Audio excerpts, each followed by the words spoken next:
Empezamos entonces. Bueno, el tema entonces que arrancamos para este mes se llama familia. Entonces ustedes vieron por ahí la invitación que enviamos por, por WhatsApp. Entonces decía, familia en mi casa, familia en mi casa. Entonces vamos a agarrar de un texto que aparecía por allí, ¿listo? Y es un texto súper famoso, súper famoso. Esos textos que debemos tener en la cabeza. Josué 24:15. ¿Listo? Vámonos a Josué 24:15. Y es un texto de esos que digo yo que debemos memorizar porque nos recuerda lo especial de la presencia de Dios en nuestras casas. Cuando nos metemos con Dios, algo pasa en nuestras casas. Y eso es bonito, eso es especial, eso es bien especial. David, bienvenido, buenas noches. David y familia, yo Buenas creo. noches, buenas noches. Bienvenido. Bien, entonces pasa algo especial porque en casa viene a pasar algo especial. Yo recuerdo muy bien, bueno, leamos el texto y voy a contarles algo muy breve. Yo recuerdo muy bien cuando en mi casa comienza esa luz que es Cristo Jesús a arder, empieza a iluminar la casa. Pero hay cosas que mueven, pero para la gloria de Dios después toda la casa estaba iluminada por la luz de Cristo Jesús. Pero ese es el propósito, o sea, es la casa entera. Josué 24, versículo 15, dice, y si mal les parece servir a Jehová, escojan hoy a quién servir. Si a los dioses a quienes sirvieron sus padres cuando estuvieron al otro lado del río, o a los dioses de los amorreos en cuya tierra ahora ustedes habitan, pero yo en mi casa serviremos a Jehová. Está hablando Josué. Josué, delegado de parte de Dios mismo por medio de Moisés para dirigir ese pueblo terco, ¿no? Un pueblo difícil de dirigir. Y iban a la conquista de la tierra prometida. ¿Para qué salieron de Egipto? Pues a la libertad, a la tierra prometida, a la libertad. Y estaban listos, ya en tierra prometida, donde fluye leche y miel. Y este mensaje que da Josué es un mensaje de exhortación. Les dice, bueno, si ustedes quieren seguir sirviendo a los dioses al otro lado del río, se está refiriendo a Egipto. Dice, si ustedes quieren seguir pegados a Egipto, vayan, háganlo, si bien puedan, hagan lo que quieran. Pero si lo que quieren es aquí con los amorreos, que eran los que habitaban ahí, pegarse a las costumbres de ellos ahora, pues entonces bien puedan, hagan. Pero lo que respecta a mí y mi casa, le servimos al Señor, a Jehová. Sabemos a quién le servimos. O sea, Él es enfático en decir a quién le sirve, en quién cree. Ese es un punto interesante y muy bonito. Cuando decidimos ese tipo de circunstancias que a veces pueden llegar a ser adversas en nuestras casas, pero a pesar de poder llegar a ser adversos, decidimos con convicción asumir identidad en Cristo y decir, yo le sirvo a Dios y no renuncio a esto, no lo niego, pues bueno, hay un remesón, hay un temblor, pero tarde o temprano esa llama de Cristo arde completamente en esa casa. En mi casa en especial, en mi caso, pues, en mi caso, bueno, digamos que la que llegó a los caminos del Señor fue mi mamá, y mi mamá nos fue arrastrando poco a poco, pues como a los hijos, ¿no? Pero mi papá nada que ver, al principio nada que ver. Y nada que ver era esto, una oposición, una contrafuerza dura. Pero algo pasaba en la casa, que ardía la luz de Cristo, que ardía con fuerza la llama del Espíritu Santo. Y cuando hay luz, la luz disipa las tinieblas, la luz quita las tinieblas. Cuando vamos a esas definiciones de luz y bueno, definiciones como desde la física, eh, de elementos, pues como de, eso se llama fenómenos físicos, eh, se define como, o sea, tiene una definición, la luz tiene una definición, pero la oscuridad no tiene una definición, o sea, eso no es un elemento químico, no es un fenómeno físico. La luz es, perdón, la oscuridad es la ausencia de luz, es la ausencia total de luz. Bueno, cuando llega la luz de Cristo ilumina todo, la luz de su espíritu lo ilumina todo. Y cuando llega la luz de su espíritu a una casa, pues, ¿qué ha de hacer? Pues iluminarlo todo. Lo que pasa es que cuando se ilumina eh, en la oscuridad se incomoda. La oscuridad es la representación a la luz de la palabra de lo que está mal, del mundo, de lo que no nos representa como hijos de Dios. Nosotros no podemos andar, dice la palabra, en tinieblas.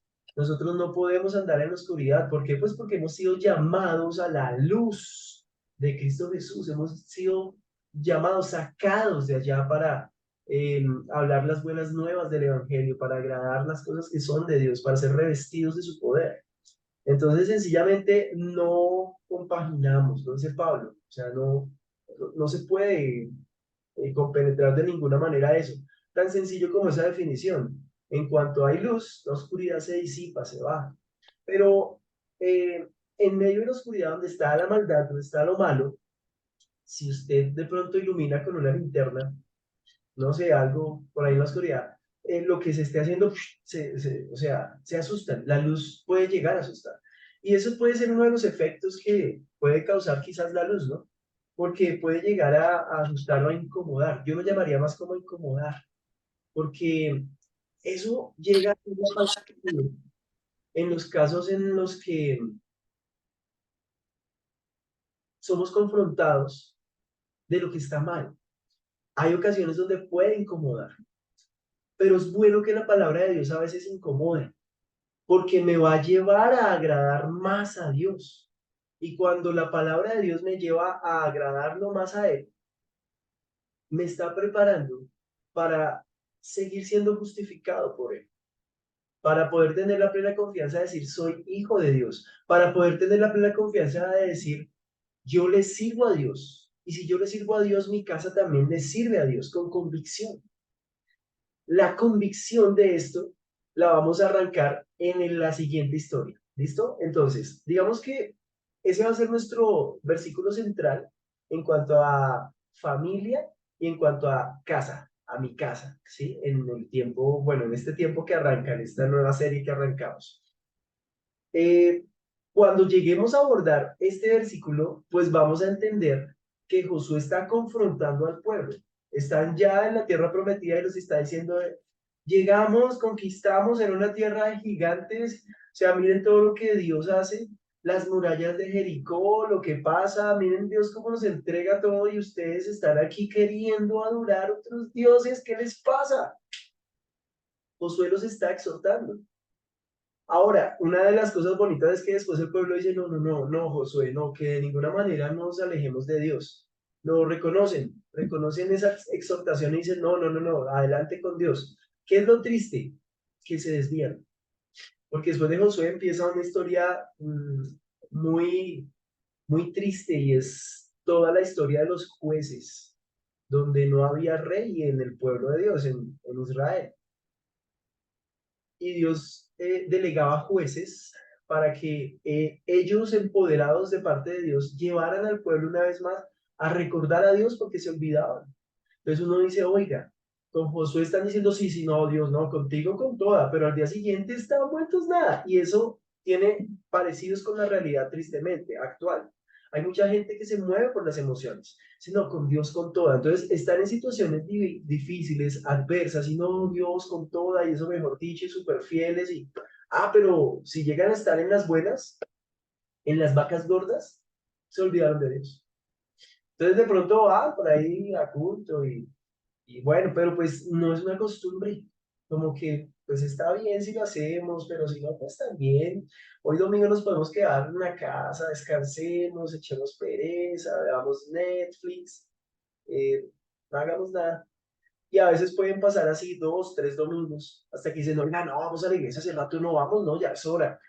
O sea, eso no habla bien de la identidad que yo tengo con Dios. Si yo tengo una plena identidad con Dios, Entonces yo reconozco a Dios como mi Padre Celestial y reconozco que necesito establecer una relación con Dios. Entonces imagínense esa relación donde yo tengo un Padre cercano que me dice, pídeme y te daré. Y yo, bueno, Dios, ahí miro cuando necesites. Por ahora estoy bien. No, de ninguna manera, eso no puede pasar. Eso no puede pasar. Pero pasa. Esa es la cosa. Remontémonos a Abraham. ¿Listo? Y entonces aquí vamos a hacer un recorrido de la historia bíblica desde Abraham. ¿Listo? Y vamos a ver algunos versículos claves para entender. Pero aquí vamos a hacer como un repaso bíblico, ¿listo? Un repaso. Entonces es posible que muchos la tengan muy clara y es posible que algunos otros digan, uy, sí, qué chévere hacer un repasito porque eh, toca recordar. Ahora, recuerden que todo lo vamos a ver a la luz de Cristo Jesús, ¿sí? O sea, nuestra lectura en el Antiguo Testamento va a ser a la luz de Cristo Jesús, ¿listo? Para entender lo que viene a ser la luz que ilumina nuestras casas, la luz que ilumina nuestras vidas, la luz que guía nuestro caminar. Entonces arranquemos con Abraham. Entonces, ¿quién es Abraham? Recuerden que está por allá en Ur de los Caldeos, Abraham y su familia, y Dios los llama. Y le dice, Abraham, es hora de que te vayas de tu tierra y de tu parentela. Y Abraham tiene un oído afinado con Dios. Y él dice, listo, Dios, arrancamos.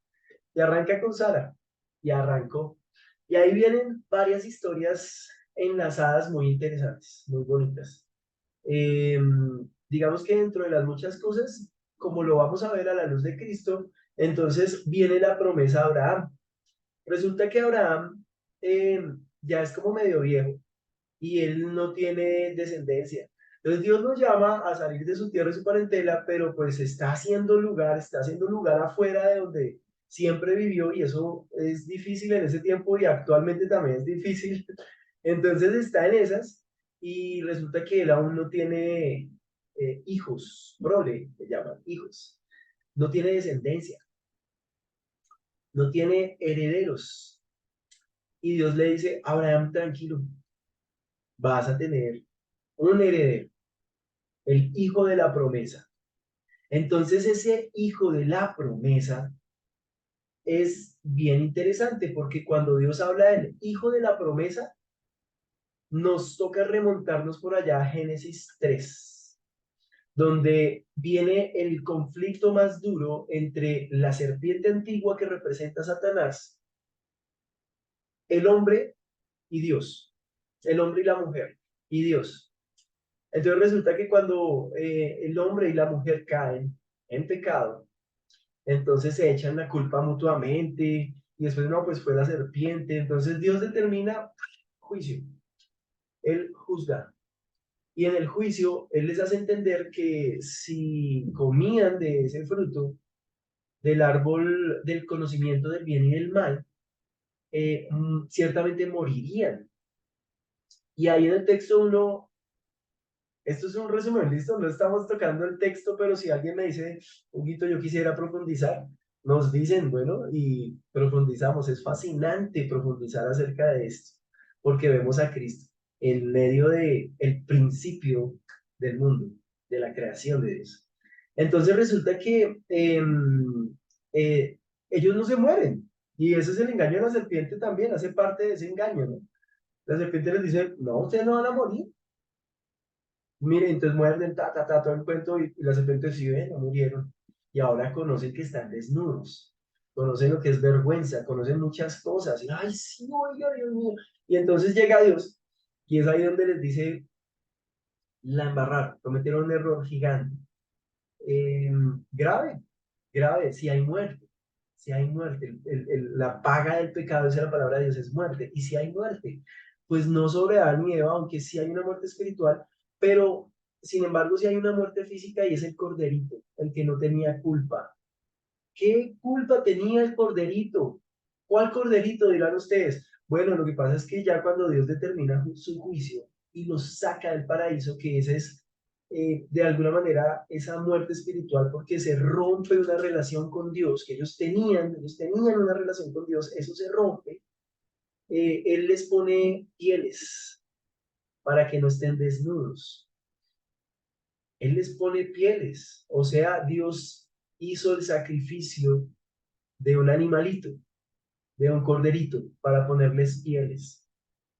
Seguro no fue una vaca, porque piel de vaca me imagino que no todo pesado, ¿no? Eso tuvo que ser un corderito.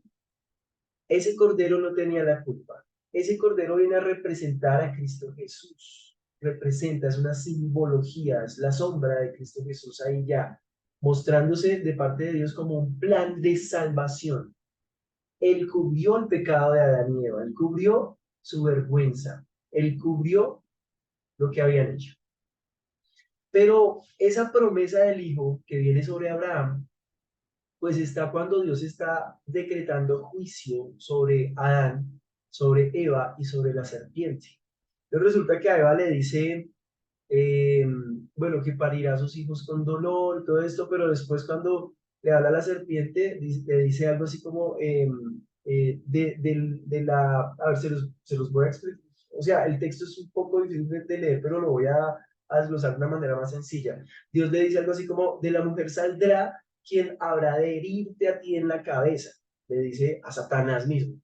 Y le dice, y aunque tú le herirás en el calcañar, que es como, sí, como esta parte arribita del tobillo, dice, él te herirá en la cabeza. Una herida en la cabeza es una herida de muerte. Eh, entonces uno dice, ¿qué es eso?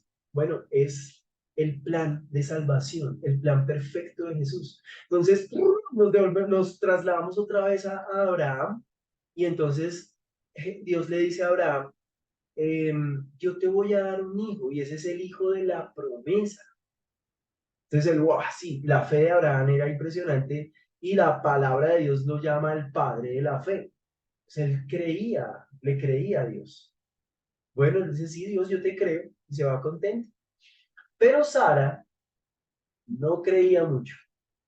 Ella no creía mucho. Tanto así que llegó el punto donde ella, en el desespero de ver que ya se está haciendo cada día más vieja, le dice a Abraham, Abraham, hijo,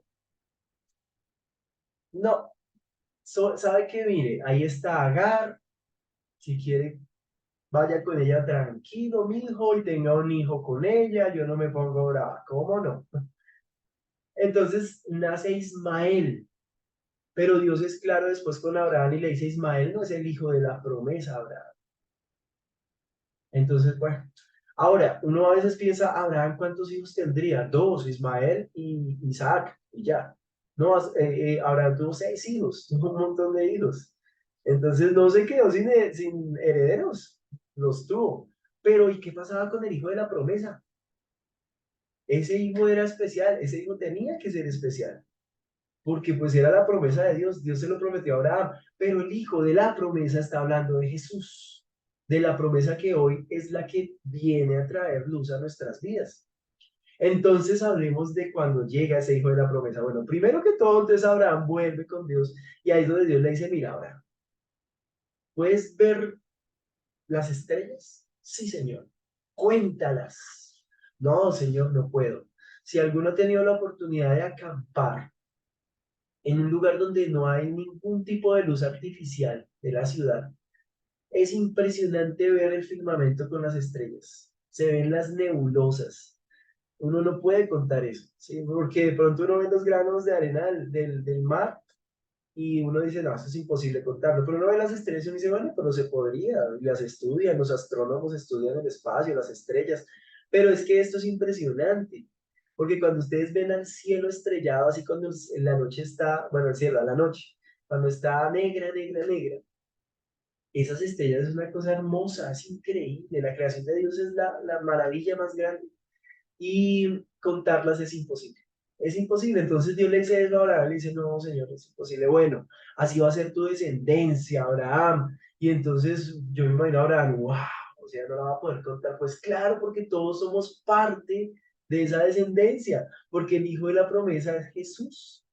Tú y yo somos parte de esa descendencia, somos una de esas estrellitas incontables para Abraham, pero contables para Dios, porque Él las hizo, porque ya nos tenía su plan. Eso es tener identidad. Eso es saber que en nuestra casa está esa luz que lo ilumina todo. Saber que tantos miles de años atrás Dios ya nos tenía en sus planes. Ese es el Dios en el que creemos. Entonces, ¿cómo no ser agradecidos con Dios? ¿Cómo no ser agradecidos con Él? Después es donde le dice, mira la arena del mar, cuéntala. No, Señor, yo no puedo, así va a ser tu descendencia. Y ya después viene y le dice, van a ser el hijo de la promesa, Abraham. Cree. Y ahí es donde ya le da fechas. Te dice, de aquí a un año, tu esposa estará dando a luz un hijo. Y Sara está escuchando y se ríe. Y Dios confronta esa risa de Sara. De hecho, el lugar donde están, le ponen un nombre acerca de ese suceso con la risa de Sara y todo, porque eso evidencia incredulidad y burla. Recordemos algo muy importante en medio de lo que trabajamos el mes pasado. La incredulidad es pecado. Si yo no le creo al Señor, eso me cuenta como pecado, porque no le estoy creyendo. Entonces, si yo no le creo, ¿qué? ¿En quién creo entonces? No, yo le tengo que creer a Dios. Como Abraham le creyó, ya eran viejitos. Sara se ríe porque, primero, la costumbre de las mujeres, dice ahí la palabra, ya le había pasado. Y estaba muy viejita, ellos estaban sobre los 100 años. O sea, ya que cualquiera diría, ese tren nos debe hacer un montón de tiempo. Pero ahí estaba el Señor obrando un milagro. Y a la vuelta de un año, Sara estaba dando a luz a Isaac. Vayamos un poquito más allá. Entonces está Abraham feliz con Isaac, es el hijo de la promesa, feliz. Y el chino, bueno, no sé cuántos años tendrá. Yo supongo que era como adolescente, no, como preadolescente, tendría unos 12 años, bueno, no sé.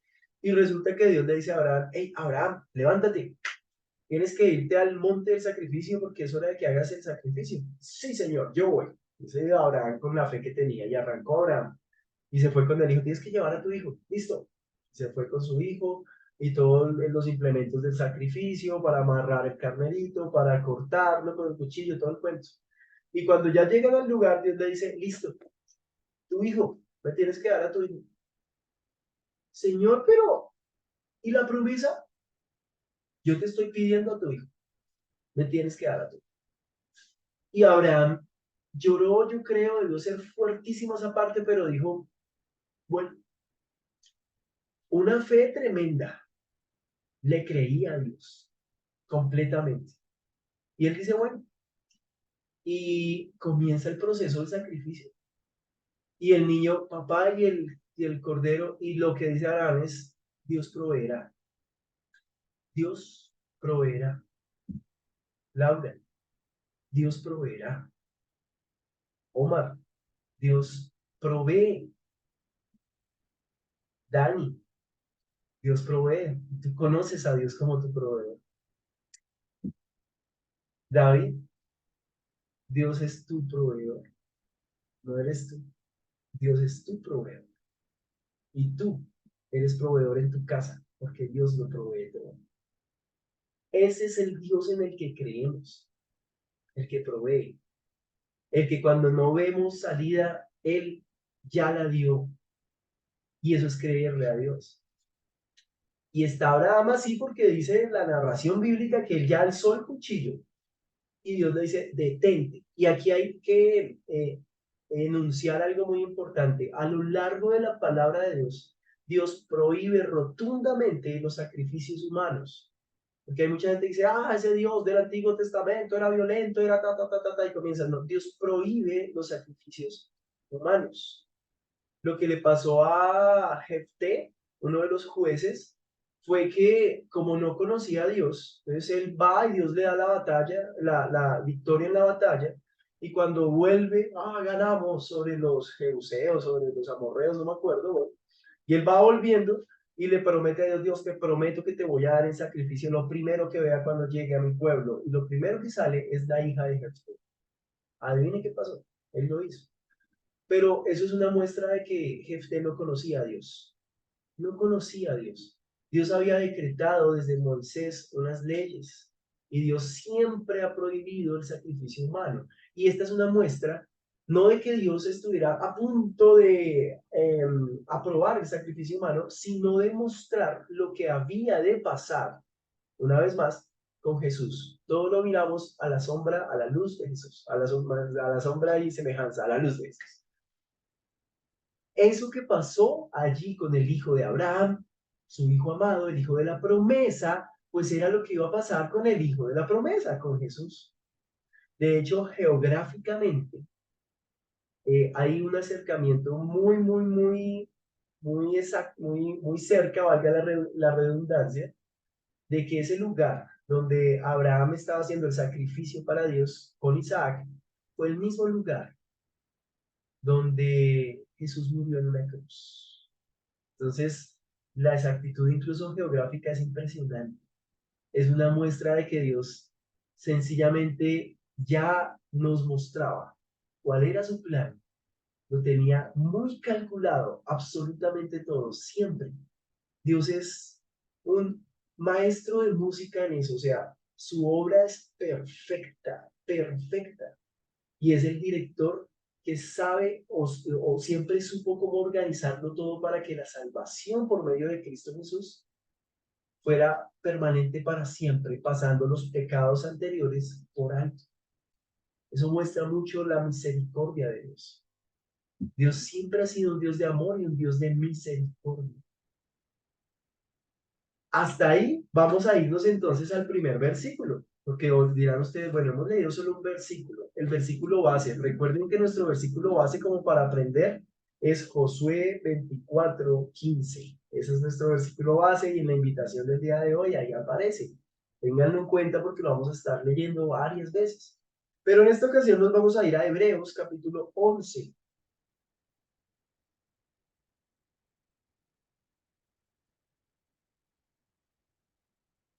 Hebreos capítulo 11, versículo 17.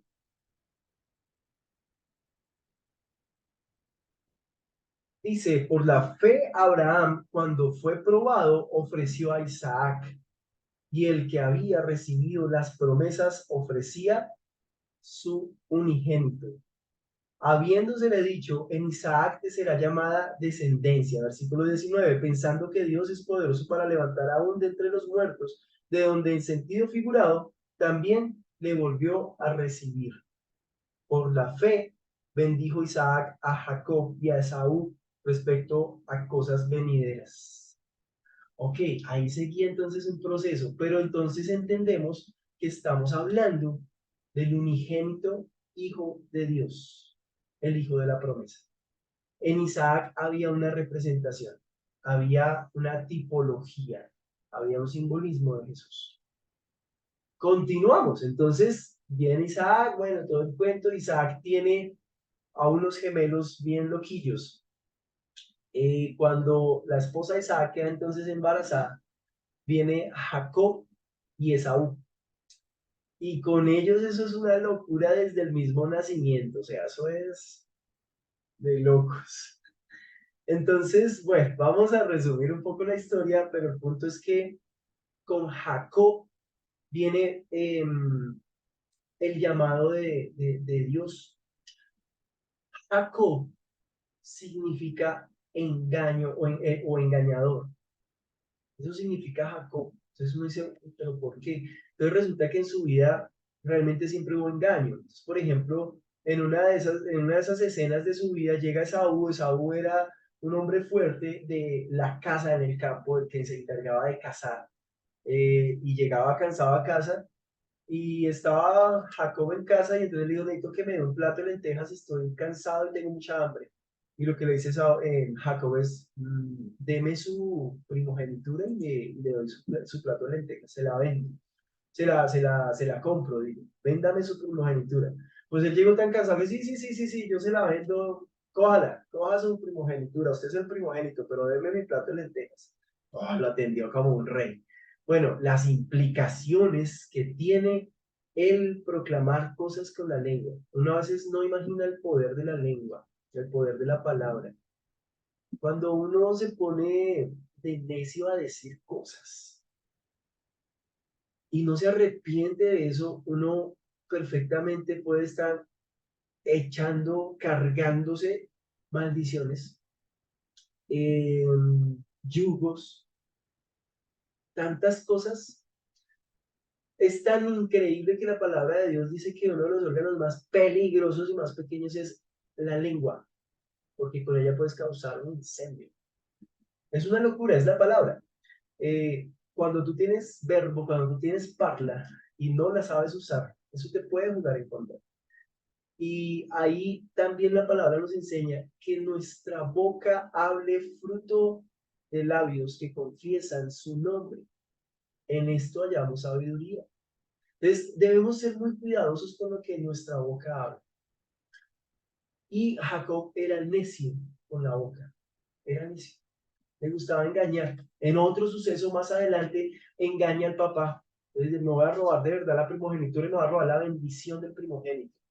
Y se pone pieles encima para que lo confunda con Esaú. Isaac ya es ciego, ya está viejito, lo engaña, la mamá lo ayuda al engaño. Y finalmente, esa, Isaac bendice a Jacob y a Esaú no. Y cuando Esaú llega, pero papá, y en ese tiempo la bendición del padre en el lecho de muerte era importantísimo, o sea, era el todo. Y Isaac lo que le dice a Esaú es, lo siento, yo ya di mi bendición, te puedo bendecir, pero no es la misma. Nada, y pues en ese momento Jacob salió huyendo, la mamá dijo, corra, amigo, váyase porque Esaú lo va a matar. Y se va Jacob. Y cuando se va, eh, se encuentra el amor de su vida. Y allá es engañado, pero también engaña. Es una locura. Voy a concluir con lo siguiente. Perdón. Voy a concluir con lo siguiente. Llega un momento donde él es confrontado por Dios. Y en el momento en el que es confrontado y entiende la bendición de Dios y se aferra a la bendición de Dios, Dios simplemente, por medio de un ángel, le dice, ¿cómo te llamas? Y él reconoce su nombre. Ojo, ¿cuál era su nombre? Jacob, sí. ¿Y qué significaba? Engañador. Y es ahí donde él reconoce su condición. Dice, sí, Señor, yo soy engañador. Dios, me atoré. Engañador. Y cuando él reconoce su condición, Dios restaura su vida.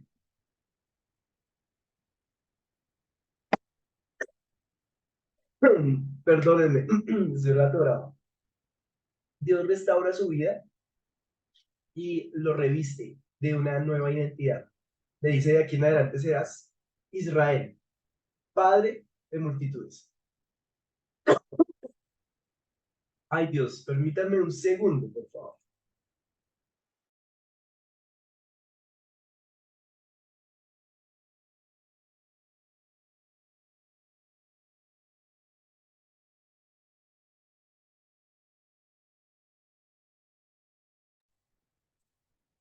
Bueno, creo que ya, espero que ya. A partir de ahí, en Jacob hay un cambio porque Dios reviste su vida. Y vienen entonces los hijos. Y ahí viene un tema importante en el cual hacemos introducción y es Egipto, de lo cual hablaremos dentro de 8 días. Vámonos al versículo, ok, Éxodo capítulo 28, versículo 21.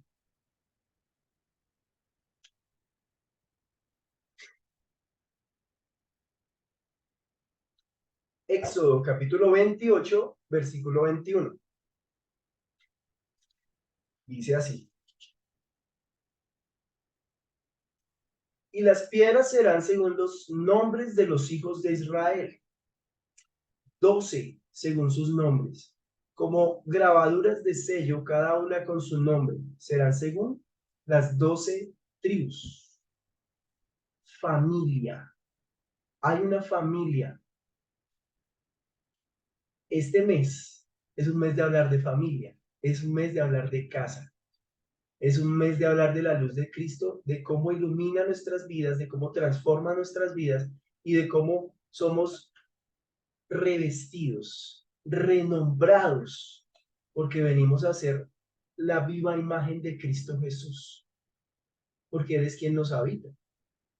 La vida de Cristo Jesús está en cada uno de nosotros y ese debe ser nuestro reflejo y nuestro reflejo a donde quiera que vayamos. Eso, mis amados, habla de identidad, una identidad en nuestras vidas. Eso habla específicamente, pues, de creerle a Dios, de pensar en esa fe de Abraham, una fe inquebrantable, de pensar en esa humildad de Isaac, de pensar en ese reconocimiento de Jacob de decir, sí, Señor, soy engañado, te bendigo. Y ahí viene la bendición de Dios. Cuando reconocemos lo que somos, cuando reconocemos que a veces hay cargas, que a veces hay cosas que realmente no nos llevan a buen puerto, no nos llevan a un buen lugar, pero sobre todas las cosas es reconocer la soberanía de Dios, reconocer la necesidad que tenemos de su presencia, es reconocerlo a Él como nuestro Dios y darle la importancia que Él amerita, lo primero en todo, en absolutamente todo. Y eso lo resume el primer mandamiento. O sea, no te harás imagen y semejanza de nada, absolutamente de nada, ni lo que esté arriba, ni lo que esté por debajo, ni en la tierra, ni en ningún lugar, porque yo soy Dios. Dios es un Dios celoso.